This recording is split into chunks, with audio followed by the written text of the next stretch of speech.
अब आप लोगों से एक सीधा सवाल है, सवाल यह है कि अगर आपकी कोई बच्ची है,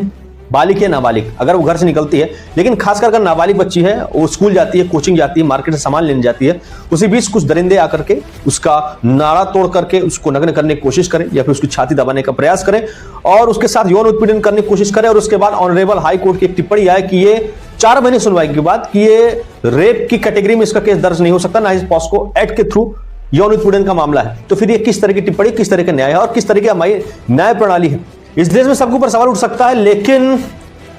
जज के ऊपर कोई सवाल नहीं उठ सकता, ना ही जज के ऊपर कोई केस हो सकता है। रेयर केयर केस ही देखने को मिलता है, चाहे भले ही जज कितना भ्रष्टाचार करते हुए दिखाई न दे। अब इसी बीच जब इस मामले को आगे बढ़ाया गया, इस मामले की टिप्पणी लोगों तक आई, तो लोगों की एक अलग ही आक्रोशित प्रतिक्रिया देखने को मिली और इसके बाद लोग अलग अलग तरह की टिप्पणी करने लगे, अलग अलग तरीके के यहां पर मीडिया में बवाल होने लगे। इसकी मैं आपको पेपर कटिंग साइड में लगा दूंगा, आप देख लीजिएगा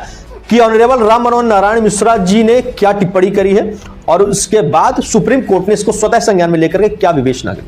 अब सुप्रीम कोर्ट ने इस पर क्या विवेचना करी, इस पर भी हम यहां पर चर्चा कर लेते हैं। इसके बाद फिर हम अगला आते हैं कि अगला मुद्दा इस पर क्या बनता है। अब सुप्रीम कोर्ट 2 जज की बेंच ने इस पर टिप्पणी की है और इसको अमानवीय और भद्दा बताया है कि यह अमानवीय गतिविधियों के थ्रू है, पूरी तरीके से असंवेदनशील अमानवीय। और इस पर हाई कोर्ट को सोचना चाहिए कि इस तरह का टिप्पणी करने से पहले, क्योंकि अगर किसी भी के साथ ऐसा व्यवहार होता है तो फिर वो मानसिक रूप से टूट जाता है और ये बात सच है। इस वजह से हाई कोर्ट को प्रॉपरली सुप्रीम कोर्ट ने फटकार लगाई है और हिदायत दी है कि इस तरीके के बयान देने से पहले, इस तरीके के निर्णय देने से पहले आपको 100 बार सोचना चाहिए, क्योंकि आप भी एक तरह के पिता ही। अब मेरा सवाल ये सुप्रीम कोर्ट ने नहीं बोला, अब ये मैं बोल रहा हूं कि आप भी पिता हो सकते हैं, आप भी आपके घर में बेटी हो सकती है और अगर आपकी बेटी के साथ इस तरीके का दुर्व्यवहार किया जाए, यौन उत्पीड़न करने की कोशिश की जाए, भरे बाजार में उसके गुप्तांग दबाया जाए, भरे बाजार में उसका छाती दबाया जाए और उसका नाड़ा तोड़कर उसको नग्न करने की कोशिश की जाए, तो क्या ये पॉस्को एक्ट या यौन उत्पीड़न का मामला नहीं बनता है?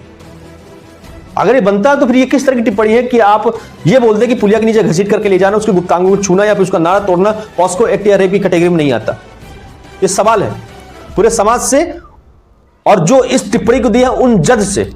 कि आखिरकार आपकी सोच क्या है और आप किस तरह की मंशा दर्शाना चाहते हैं और किस तरह की छवि समाज को दिखाना चाहते हैं। और आपकी ये एक टिप्पणी पूरे समाज में काली पोतने का काम करेगी और उन दरिंदों को श्रेय देने का काम करेगी जो इस तरह के दरिंदे काम करना चालू करते हैं और इस तरह की हमेशा कोशिश करते हैं। यानी कि खुली चुनौती हो गई ना कि तमाम अमानवीय लोग आए, भरे बाजार में किसी बेटी का सीना दबाने की कोशिश करें, भरे बाजार में उसको नग्न करने की कोशिश करें और फिर जब मामला कोर्ट में जाएगा तो केस ही नहीं बनता है, क्योंकि ऑनरेबल हाई कोर्ट की टिप्पणी के तहत उसका नाड़ा खोड़ना रेप की कैटेगरी में नहीं आता, उसका